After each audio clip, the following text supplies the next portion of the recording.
சீமான் அவர்கள் அடிக்கடி பேட்டி கொடுப்பாரு அப்படிங்கிறது எல்லாருக்குமே தெரியும். இதை பற்றி பெரும்பாலும் யாரும் கவலைப்படாமல் கடந்து போவாங்க. ஆனால் சமீபத்தில் அவர் பேசின ஒரு பேட்டி இந்தியா முழுவதும் ஃபேமஸ் ஆயிருக்கு.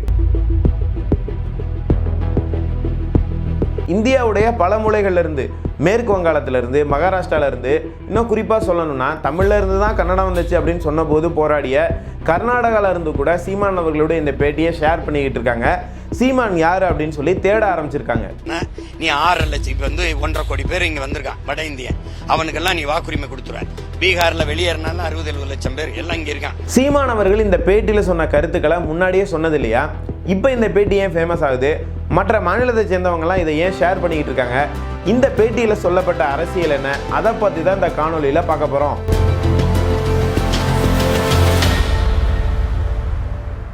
அனைவருக்கும் வணக்கம். நான் உங்களுடைய அன்பு நண்பன் துரை சரவணன். சீமான் அவர்கள் ஒரு நாளைக்கு 2-3 இடத்துல பேட்டி கொடுப்பாரு. அந்த பேட்டியில் பார்த்திங்கன்னா வழக்கமாக நாம் தமிழர் கட்சியில் சொல்லப்படக்கூடிய பல விஷயங்கள் இருக்கும். அதனுடைய கூறுகள் சம்பந்தமான இன்னும் சில விஷயங்கள் இருக்கும். அதை தொடர்ந்து சொல்வார். அதுக்கப்புறம் ஒவ்வொரு பகுதியில் இருக்கக்கூடிய பிரச்சனைகளை பற்றியும் பேசுவார். பெரும்பாலும் தமிழ் தேசிய அரசியலில் இந்த கருத்துக்கள் மறுபடியும் அவர் பேசிக்கிட்டு இருப்பார். இதை பெரும்பாலும் பார்த்திங்கன்னா ஒரு டைம் பாஸ் மாதிரி அதை பார்த்துட்டு கடந்து போகக்கூடியவர்களை தான் நம்ம பார்த்துருக்கோம். ஆனால் சீமான் அவர்கள் கொடுத்த ஒரு பேட்டி அப்படிங்கிறது இப்போ இந்தியா முழுவதும் ஷேர் பண்ணப்பட்டுக்கிட்டு இருக்குது. இதில் பார்த்திங்கன்னா இவர் இந்த மாதிரி பேட்டியெல்லாம் நிறைய கொடுத்தாலும் இதை பார்த்திங்கன்னா எந்த விதமான டிவி மீடியாலையும் பெருசாக காட்ட மாட்டாங்க. ஆனால் அந்த டிவி மீடியாவில் காட்ட வேண்டியது மாதிரியான ஒரு கருத்தை அன்றைக்கி பேட்டியில் அவர் சொன்னால் அது மட்டும் வரும். மற்றபடி இந்த பேட்டிகள் முழுவதும் பார்த்திங்கன்னா சமூக வலைதளங்கள் மூலமாக தான் மக்களுடைய பார்வைக்கு போயிட்டுருக்குது. இதில் இந்த அரீனா அப்படின்னு சொல்லிட்டு ஒரு நெட்வொர்க் தங்களுடைய வலைதளத்தில் இதை பதிவு பண்ணுறாங்க. சீமான் அவர்கள் சமீபத்தில் கொடுத்த ஒரு பேட்டியை அவங்க ஷேர் பண்ணியிருக்காங்க. வழக்கமாக சில தலைவர்களுடைய பேட்டியை அவங்க போடுவாங்க. அதில் எதேர்ச்சியாக அவங்க போட்டிருந்தாங்க. இது மாதிரி ஷேர் பண்ணுறது உண்டு. இதில் இந்தியா முழுவதும் பார்த்திங்கன்னா நாம் தமிழர் கட்சி தமிழ் தேசிய அரசியலை பேசுகிறதுனால பார்த்திங்கன்னா பெரிய அளவுக்கு உண்டான ஆதரவு அப்படிங்கிறது இருக்காது. சர்வதேச அளவில் இருக்கக்கூடிய தமிழர்கள்ட்ட ஒரு ஆதரவு இருக்குமே ஒழிஞ்சு, இப்போ மற்ற மாநிலத்துக்காரங்களாம் இப்போ நம்ம தமிழ் சார்ந்து அப்படின்னு பேசும்போது அவங்களுக்கு அது பிடிக்காது இல்லையா? அதனால் அதை பார்க்க மாட்டாங்க.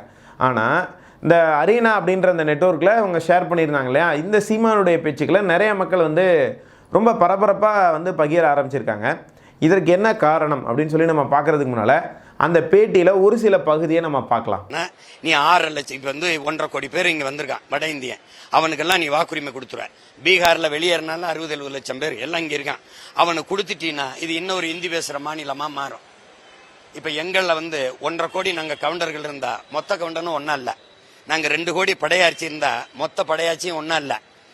1.5 கோடி தேவர் முக்குளத்தோர் இருந்தால் நாங்கள் ஒன்றா இல்லை. நல்லா கவனிங்க, அவன் ஒரே மொழியில் ஒன்றா நின்றுவான், இந்தின்னு ஒன்றா நின்றுவான். அவ்வளவும் பிஜேபி ஓட்டர்ஸு. உங்களுக்கு சத்தியம் பண்ணி அண்ணன் சொல்கிறேன், காங்கிரஸ் ஓட்டர்ஸ் கூட கிடையாது. முழுக்க அவன் இந்திய திணிச்சா எதிர்ப்பான். இந்த தமிழ் பையன் இந்திக்காரனை திணிச்சா என்ன செய்வான்னு தவிர்க்க முடியாத தொழிலாளியா அவனை கொண்டாந்து இறக்கி குடியமர்த்தி, இதே மாதிரிதான் இமய வர இருந்தா நான் நிலத்தை இழந்து இங்க குறுகியிருக்கேன்.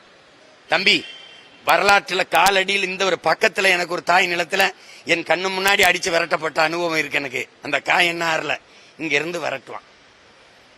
அவன்கிட்ட என்னுடைய அரசியலும் அதிகாரம் போயிடுச்சுன்னா நான் இந்த நிலத்தையும் விட்டு வெளியேற வேண்டிய அகதியா நான் மாறுவேன். அதுக்கு முன்னாடி எச்சரிச்சுக்கணும். வா இரு வேலை செய்ய, வாக்க அங்க போய் செலுத்திடு. நீங்க சிறப்பு இந்த வாக்குரிமைன்னு கொடுத்து விட்டு அவனை போட்டு அவன் மொத்தமா போட்டு என்னைய தெருவில் போட்டுருவான். இந்த பேட்டியில் சீமான் அவர்கள் என்ன சொல்றாரு அப்படின்னு சொன்னால், பிற மாநிலங்கள்ல இருந்து இங்கே புலம்பெயரக்கூடிய தொழிலாளர்களுக்கு பார்த்தீங்கன்னா அவங்க வாழ்கிறதுக்கான உரிமை எல்லாமே கொடுங்க, ஆனால் ஓட்டு போட விடாதீங்க. ஓட்டு அவங்க ஊர்லேயே போடட்டும். ஏன்னா அவங்களுக்கு இந்த ஊரில் இருக்கக்கூடிய அரசியலை பற்றி தெரியாது. அவங்க தேவைக்கான ஒரு அரசியலை தேர்ந்தெடுப்பாங்க. இதில் சொந்த பூர்வக்குடி மக்கள் அவங்களுடைய அரசியல் உரிமை பாதிக்கப்படும் அப்படின்னு சொல்கிறாரு. இப்போ இப்படி சொல்கிறாரு இல்லையா? இந்த கருத்து முதல்ல எப்படி வெளியே போகுது அப்படின்னு கேட்டிங்கன்னா, நியூஸ் அரியானா இந்தியா அப்படிங்கிற ஒரு நெட்வொர்க்கில் இதை ஷேர் பண்ணுறாங்க. அது ஒரு செய்தி ஊடகம் தான், அதனால் அவங்க எடுத்து போட்டிருக்காங்க. இதை காங்கிரஸ்காரர் ஒருத்தர் தான் முதல்ல ஷேர் பண்ணுறார். அவர் பேர் பார்த்திங்கன்னா அருண் ஜவஹல். அவர் ஏன் ஷேர் பண்ணுறாரு அப்படின்னு சொன்னால், பெரும்பாலும் இந்த புலம்பெயர் தொழிலாளர்கள் பிஜேபியுடைய ஓட்டர்ஸாக இருக்காங்க அப்படின்னு சொன்னார் இல்லையா? அதனால இது காங்கிரஸ்க்கு ஆதரவான ஒரு கருத்து அப்படிங்கிறதுனால அவர் ஷேர் பண்ணுறாரு. அப்போ இதில் ஒரு முக்கியத்துவம் கிடைக்கிது. இந்த கருத்தியலை பார்த்திங்கன்னா சென்னா சோமேஸ்வரா அப்படின்ற ஒருத்தர் பார்த்திங்கன்னா கர்நாடகாவில் இருந்து ஷேர் பண்ண ஆரம்பிக்கிறாரு. உடனே அதுக்கப்புறம் பிஎல்இ கர்நாடகா, MSRN கர்நாடகா போன்றவர்கள்லாம் வந்து கர்நாடகாவில் இருந்து இந்த சீமான் அவர்களுடைய இந்த பேட்டி, அந்த பேட்டியை வந்து பார்த்திங்கன்னா அருஞ்சவர்கள் வந்து ரிப்பீட் பண்ணி ஷேர் பண்ணுறாரு இல்லையா, அதை எடுத்துகிட்டு ஷேர் பண்ணி அவங்களுடைய கருத்துக்களை வந்து சொல்கிறாங்க. இந்த கருத்தை வந்து நான் ஆதரிக்கிறேன், அவங்களுக்கு வந்து ஓட்டுரிமை அப்படிங்கிறது கொடுக்கக்கூடாது, அப்போ வந்து மொழி அடையாளம் வந்து போயிடும், கர்நாடகாவே இதனால தான் இந்த மாதிரி ஆளுங்களெல்லாம் உள்ளே விட்டதுனால தான் வந்து தத்தளிச்சுக்கிட்டு இருக்குது அப்படிங்கிற மாதிரியான கருத்துக்களை கர்நாடகத்திலேருந்து ஷேர் பண்ணுறாங்க. அதுக்கப்புறம் விக்கர் பிரவாக் அப்படின்னு சொல்லி மகாராஷ்டிராக்காரர் ஒருத்தர் ஷேர் பண்ணுறாரு உடனே இந்த கருத்தை வந்து பார்த்திங்கன்னா மராத்திய மாநிலம் முழுக்க வந்து பரவி அவங்க எல்லாருமே சீமான் அவர்களுடைய இந்த பேச்சுக்கு வந்து ஆதரவு கொடுக்குறாங்க. அதுக்கப்புறம் பார்த்திங்கன்னா பெங்கால் மாஃபியா, யூரோவு, கேட்டில் தீஃப் உள்ளிட்ட பல பெங்காலி சம்பந்தமான ஊடகங்கள், மனிதர்கள் கொஞ்சம் கொஞ்சமாக இந்த கருத்தியலை வந்து ஷேர் பண்ண ஆரம்பிக்கிறாங்க.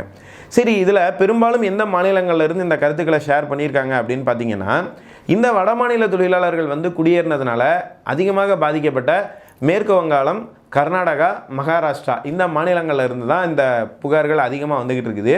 அதற்கு காரணம் ஹிந்தி பேசக்கூடிய பெல்ட்டில் எல்லைப்பு பகுதியில் இருக்கக்கூடிய மாநிலங்கள் தான் இந்த மாநிலங்கள். இவங்களுக்கு வந்து பார்த்திங்கன்னா அந்தந்த மொழி தேசியத்தை அடிப்படையாக வச்சு செயல்படக்கூடிய கட்சிகள் அப்படிங்கிறது கிடையாது. ஒன்று அங்கே இருக்கக்கூடிய லோக்கல் பாலிட்டிக்ஸை வந்து பேசுவாங்க, அப்படி இல்லைன்னா தேசிய கட்சிகள் அந்த மாதிரி தான் இருப்பாங்க. இதனால் இவங்களுக்கு வந்து இந்த பிரச்சனையுடைய ஒரு வீரியம் தெரியாமல் நிறைய பிறமொழி பேசுகிறவங்களுக்கு வந்து அங்கே வாக்குரிமை கொடுத்துட்டாங்க. அதனால் வந்து பார்த்திங்கன்னா அந்த மாநில அரசியலில் வந்து ஒரு மிகப்பெரிய பாதிப்பு ஏற்பட்டுருக்கிறதுனால இப்போ இந்த கருத்தியலை வந்து அவங்க வந்து ஆதரிக்க ஆரம்பிச்சிருக்காங்க. அதாவது சீமான் அவர்களுடைய இந்த ஒரு பேட்டி ஒரே நாளில் இந்தியா முழுக்க வந்து ட்ரெண்டாக இருக்குது. அதே நேரத்தில் சீமான் யார் அப்படின்னு சொல்லி இந்த மாதிரி ஒருத்தர் பேசுகிறாரு அப்படின்னு சொல்லி எல்லாருமே வந்து தேட ஆரம்பிச்சிருக்காங்க. இந்த கருத்தை வந்து இப்போ தான் வந்து சீமான் பேசுகிறாரா அப்படின்னா இதை வந்து பல நாட்களாகவே அவர் வந்து பேசிகிட்டு இருக்கிறாரு. ஆனால் பீகார்லேருந்து பார்த்திங்கன்னா இந்த 68 லட்சம் பேர் வந்து அந்த வாக்காளர் பட்டியலேருந்து நீக்கப்பட்டிருக்காங்க. அந்த வாக்காளர்கள் வந்து பார்த்திங்கன்னா இப்போ SIR அப்படிங்கிற ஒரு சிஸ்டம் மூலமாக தமிழ்நாட்டு வாக்காளர் பட்டியலில் சேர்க்கப்பட போகிறாங்க அப்படிங்கிற ஒரு விஷயம் இப்போ தான் பூதாகாரமாக வருது. அப்படின்னா கிட்டத்தட்ட பார்த்திங்கன்னா அதிமுக வந்து ஒரு பெரிய கட்சி, எங்ககிட்ட 1.5 கோடி தொண்டர் இருக்காங்கன்னு சொல்லுவாங்க. திமுக எங்ககிட்ட ஒரு 1.5 கோடி தொண்டர் இருக்காங்கன்னு சொல்லுவாங்க. ஆனால் அந்த பலத்தில் கிட்டத்தட்ட ஆதி பலம் கொண்ட 68 லட்சம் பேர் வந்து உள்ளே வராங்கன்னா அது எவ்வளோ பெரிய விஷயம். இதே மாதிரியான ஒரு விஷயம் மற்ற மாநிலங்கள்லாம் நடந்திருக்குது போல இருக்குது. அதனால தான் அந்த மக்கள் இதை ஷேர் பண்ண ஆரம்பிக்கிறாங்க. அப்போ இவ்வளோ பேர் இதை பேசுகிறாங்க அப்படின்னு சொன்னால் சீமான் சொன்ன அந்த அரசியலினுடைய பின்புலம் என்ன, உண்மையிலேயே அந்த மாதிரி அவங்களுக்கான வாக்குரிமை கொடுத்தா இது இங்கே இருக்கக்கூடிய அந்த உள்ளூர் அரசியலையும் உள்ளூர் வாசிகளையும் பூர்வகுடி மக்களையும் பாதிக்குமா அப்படிங்கிறத பற்றி பார்க்கலாம். இந்தியாவில் இருக்கக்கூடிய பல மாநிலங்கள் பெரும்பாலும் வந்து முன்னேறிடுச்சு அப்படின்னு சொல்லலாம். இன்றைக்கி வந்து பார்த்திங்கன்னா முன்னேறாத மாநிலங்கள் அப்படின்னு எடுத்துக்கிட்டிங்க அப்படின்னு சொன்னால் ஹிந்தியை தாய்மொழியாக கொண்ட மாநிலங்கள் இன்றைக்கும் வந்து பார்த்திங்கன்னா பொருளாதார ரீதியாக பல பிரச்சனைகளை சந்திச்சிட்டு இருக்குது. இதில் வந்து பார்த்திங்கன்னா உத்தரப்பிரதேசம், மத்திய பிரதேசம், பீகார், சத்தீஸ்கர் போன்ற பல மாநிலங்களை வந்து எடுத்துக்கலாம். இன்னமும் பார்த்திங்கன்னா பிரச்சனையில் தான் இருப்பாங்க. அதற்கு காரணம் என்ன அப்படின்னு பார்த்திங்கன்னா அடிப்படையிலேயே இவங்களுடைய கலாச்சார ரீதியாகவே இவங்க ரொம்ப வந்து பார்த்திங்கன்னா பின்தங்கி இருப்பாங்க. அதாவது ஒரு நாகரிகம் இல்லாத ஒரு போக்கில் இருப்பாங்க. இன்னும் கழிப்பறை கட்டி வந்து போகணும் அப்படிங்கிற ஒரு எண்ணம் இருக்காது. ட்ரெயினில் வந்து டிக்கெட் எடுக்க மாட்டாங்க. அதாவது தனி மனிதர்களாக அவங்க எப்படி இருக்காங்களோ தெரியாது. ஆனால் கூட்டமாக இருக்கும்போது அவங்க வந்து பார்த்திங்கன்னா கொஞ்சம் ஒரு புருட்டெல்லாம் வந்து நடந்துப்பாங்க. இதற்கான காரணம் என்ன அப்படின்னா ஆரம்பத்தில் அவங்க வந்து அப்படி நாகரிக வளர்ச்சி இல்லாதவங்களா இருந்தாங்களா அப்படின்னு கேட்டிங்கன்னா அந்த மாதிரி கிடையாது. உண்மையிலேயே வந்து பார்த்திங்கன்னா நல்ல ஒரு நாகரிகத்தோடு தான் இருந்தாங்க. ஆனால் ஹிந்தி அப்படிங்கிற அந்த ஒரு மொழி இருக்கக்கூடிய இந்த மாநிலங்களில் இந்த மொழி எப்படி வந்து உருவானது, ஹிந்தி மொழி அப்படிங்கிற ஒரு வரலாறு நீங்கள் எடுத்து பார்த்தீங்க அப்படின்னு சொன்னால் இவங்க எல்லாமே இஸ்லாமியர்களுடைய படையெடுப்பில் தோல்வியடைந்த மன்னர்களாக இருந்தாங்க இந்த மாநிலத்தில் இருந்தவங்க. அந்த இஸ்லாமிய ஆட்சி அது வரும்போது வந்து பார்த்திங்கன்னா இஸ்லாமிய மொழிகளும் கலை, இலக்கியம், கலாச்சாரம் இதெல்லாம் வந்து உள்ளே வந்தது. இதில் வந்து பார்த்திங்கன்னா வடநாட்டில் இருந்த பாலி, பிராகிருதம், சமஸ்கிருதம் போன்ற மொழிகளோட இஸ்லாமிய மொழிகள் வந்து கலக்குது. அதாவது பார்சி, உருது, அரபி இந்த மொழிகள்லாம் கலந்து இந்த மொழி கலப்பில் உருவான ஒரு மொழி தான் எதுன்னு கேட்டிங்கன்னா ஹிந்தி. அதனால் பல கலாச்சாரங்கள் அங்கே இருந்ததுனால அங்கே இருந்த மக்களுக்குள்ளே அடிக்கடி சண்டைகள், சச்சரவுகள் அப்படிங்கிறது வரும். இதனால் ஒரு ஒருமைப்பாடு ஏற்படாமல் வந்து பார்த்திங்கன்னா அந்த ஊரில் இருக்கக்கூடிய பூர்வகுடிகள் ரொம்ப பின்தங்கி போயிட்டாங்க. அவங்களுக்கு எந்த விதமான நாகரிக வளர்ச்சியோ அவங்களுக்கு வந்து விருப்பம் இல்லாத மாதிரியான இருக்காங்க. இன்றைக்கும் பார்த்திங்கன்னா ஒரு குடும்பத்தில் 8லேருந்து 10 குழந்தைகள் வந்து பெற்றுப்பாங்க. ஆனால் மற்ற மாநிலங்கள்லாம் கொஞ்சம் கொஞ்சமாக நாகரிக வளர்ச்சி அதிகமாக இருந்ததுனால வந்து பார்த்திங்கன்னா குழந்தை பிறப்பு விகிதம் அப்படிங்கிறது வந்து குறைஞ்சி போயிடுச்சு. 2 குழந்தை 3 குழந்தை இருந்தாங்க. ஒவ்வொரு குழந்தைக்கும் தேவையான ஊட்டச்சத்து, அவங்களுக்கு தேவையான கல்வி, அவங்களுக்கு தேவையான வேலைவாய்ப்பு, அவங்களுக்கு சொத்து பத்து தேடி வைக்கிறது எல்லாமே வந்து பார்த்திங்கன்னா குழந்தைங்களை வந்து கம்மியாக 2 குழந்தை 3 குழந்தை பெற்றுக்கிறதுனால இந்த குழந்தைங்க வந்து நல்லவங்களா, அதாவது நல்ல ஒரு நிலைமையில் இருந்தாங்க, எல்லாமே இவங்களுக்கு வந்து கிடச்சிது. ஆனால் அங்கே வந்து பார்த்திங்கன்னா தன்னால் 10 குழந்தைக்கு சோறு போட முடியுமா முடியாதா அப்படிங்கிறதுலாம் தெரியாமல் இன்னும் வந்து பார்த்திங்கன்னா 10 குழந்தை வந்து பெற்றுப்பாங்க. சோறு போட முடியலன்னா அந்த குழந்தைங்களே வந்து வேலைக்கு அனுப்புறது. இந்த மாதிரி வதன்னு மக்கள் தொகை பெருகி ஒரு கட்டத்தில் வேலை வாய்ப்பு இல்லாமல் இவங்கெல்லாம் என்ன பண்ண ஆரம்பிக்கிறாங்க அப்படின்னா, முதல்ல பக்கத்தில் இருந்த மாநிலங்களுக்கு போக ஆரம்பிக்கிறாங்க. இந்த ஹிந்தி பெல்ட்டுங்கிறது அப்படி நடுவில் இருக்கும். இதில் ஒவ்வொரு ஓரத்துக்கு முதல்ல மேற்கு வங்காளத்துக்கு போக ஆரம்பிக்கிறாங்க, இந்த பக்கம் வந்து மகாராஷ்டிராவுக்கு போக ஆரம்பிக்கிறாங்க, அதுக்கப்புறம் அவங்களுக்கு ரொம்ப பக்கத்தில் இருக்கிற கர்நாடகாவுக்கு போக ஆரம்பிக்கிறாங்க. சரி, இந்த மக்கள் வந்து அங்கே வாழ்கிறதுக்கே வழி இல்லாமல் வேலைக்கு தானே வந்திருக்காங்க அப்படின்னு சொல்லி ஆரம்பத்தில் அவங்களும் வந்து இதை வந்து அசால்ட்டாக விட்டுட்டாங்க. ஆனால் வேலை பார்த்த வரைக்கும் ஒன்றும் பிரச்சனை கிடையாது. இவங்களுக்கு வந்து பார்த்திங்கன்னா இவங்க போனவங்க ஒரு சில வருடங்களுக்கு மேலே அங்கே வந்து இருக்கும்போது அந்த மாநிலத்துடைய கலாச்சாரத்தையும் ஓரளவுக்கு புரிஞ்சுக்கிட்டு அங்கேயே வந்து பர்மனெண்ட்டாக வந்து இருக்க ஆரம்பிக்கிறாங்க. இதற்கு பிறகு அவங்களுக்கு ஒவ்வொரு சலுகையாக கொடுக்கப்படுது. அவங்களுக்கு வந்து பார்த்திங்கன்னா அந்த ஊரில் வாழ்கிறதுக்கான உரிமை, லோக்கல் கார்பரேஷனில் இருக்கக்கூடிய ரைட்ஸு, தண்ணி வசதி செஞ்சு கொடுக்கறது, அதே மாதிரி ration card, voter ID, Aadhaar கார்டை வந்து அவங்க அங்கே மாற்றிட்டு போகிறது, இந்த மாதிரிலாம் செஞ்சு ஓட்டு போட ஆரம்பிக்கிறாங்க. இவங்க ஓட்டு போட ஆரம்பிக்கும் போது என்ன நடக்கும் அப்படின்னு சொன்னீங்கன்னா, அவங்க வந்து அவங்களுக்கான ஒரு அரசியலை தான் அங்கே வந்து தேர்ந்தெடுப்பாங்க. இப்போ இந்த பிரச்சனைகள் வந்து அந்த மாநிலங்களில் வந்து இருக்குது. ஆனால் ஆரம்பத்திலேயே இவங்க வந்து அதுக்கு கவனம் கொடுக்காம விட்டுட்டாங்க. இப்போ நம்பர்ஸ் ஆஃப் ஓட்டர்ஸ் வந்து நிறையா இருக்காங்க.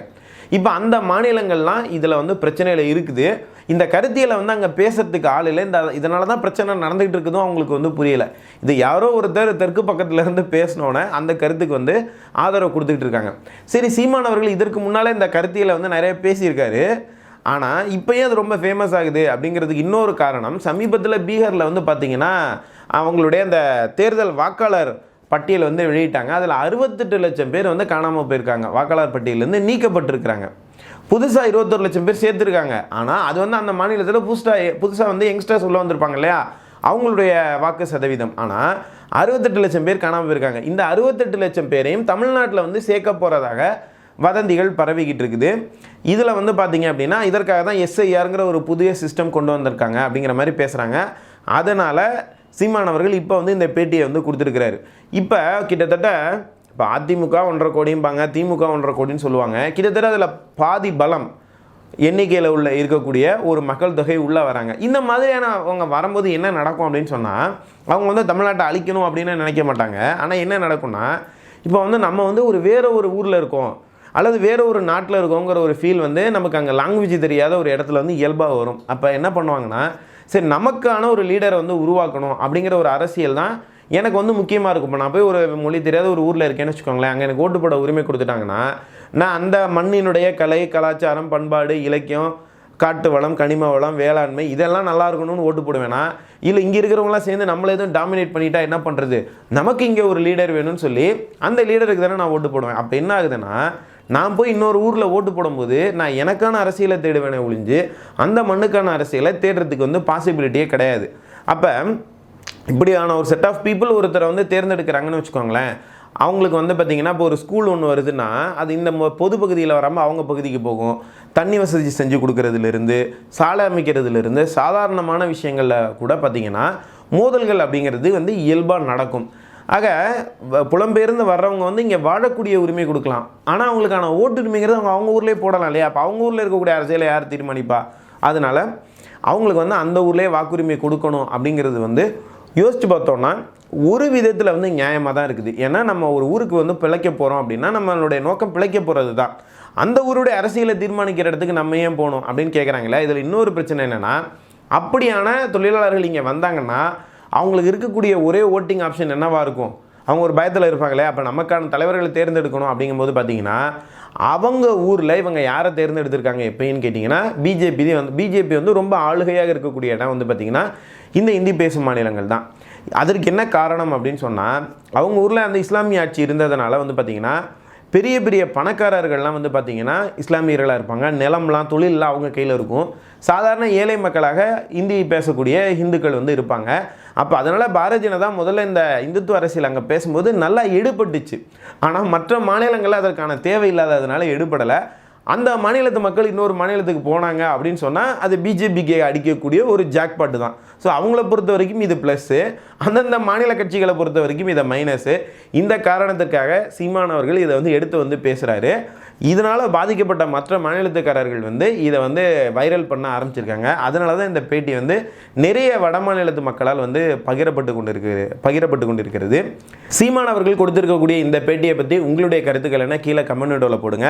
இப்படி புலம்பெயர்ந்து வரக்கூடிய தொழிலாளர்களுக்கு வீடு, வாசல், வேலைவாய்ப்பு, கல்வி எல்லாமே கொடுக்குறோம். இதோடு சேர்ந்து அந்த மாநிலத்தினுடைய அரசியலை தீர்மானிக்கிற ஓட்டுரிமையை கொடுக்கணுமா வேணாமா, அதில் உங்களுடைய கருத்துக்கள் என்ன கீழே கமெண்ட் வீடியோவில் போடுங்க. மறுபடியும் அனைவரையும் இன்னொரு காணொலியில் சந்திக்கிறேன் நண்பர்களே. அதுவரை உங்களிடமிருந்து விடைபெறுவது உங்கள் அன்பு நண்பன் துரை சரவணன். நன்றி, வணக்கம், வாழ்க தமிழ்.